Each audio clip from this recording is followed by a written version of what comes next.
The small cap Russell is lower right now, but the big three are higher. As I speak to you right now, we've got the Dow, the S&P, and the NASDAQ all up about 0.2%, with the Russell down a little bit more than 0.2%. This morning's German Bund auction came in at a yield of 2.19%, big drop from the previous of 2.45%.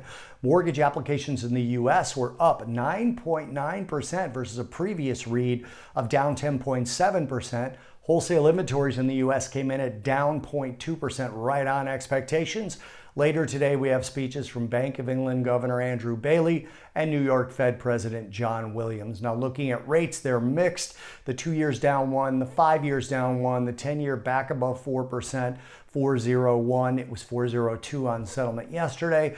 30-year is up 1 basis point at 4.19. 2 cents inversion unchanged at -34. Keep an eye on the euro currency and its relationship to the dollar over the coming weeks. The Eurozone may have been in a recession in the last quarter, and prospects remain weak, according to European Central Bank Vice President Luis de Guindos. He also said this morning, and this is a quote, "Soft indicators point to an economic contraction in December too, confirming the possibility of a technical recession in the second half of 2023 and weak prospects in the near term." That's something that Luis de Guindos said in Madrid. He also said incoming data indicate that the future remains uncertain and the prospects tilted to the downside.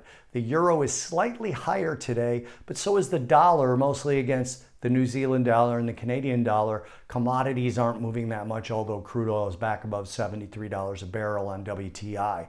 Bitcoin ETF, no news yet on ETF approval. Bitcoin is lower for the second day by about 2% as I speak to you right now, but that approval, or shockingly not approval, could come at any time today. Looking ahead, Fed Vice Chair for Supervision Michael Barr is speaking today as well. We also have a 10-year note auction. Tomorrow we have Richmond Fed President John Barkin speaking. On the earnings front today, after the close, we have KB Homes reporting, which is interesting because home builder Lennar reported yesterday and they increased their dividends and their buybacks. Stock is currently up 3.4%.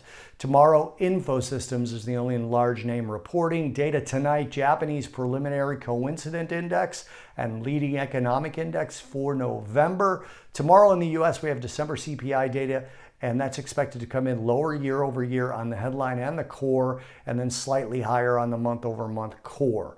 And then we also have weekly jobless claims and a 30-year bond auction tomorrow.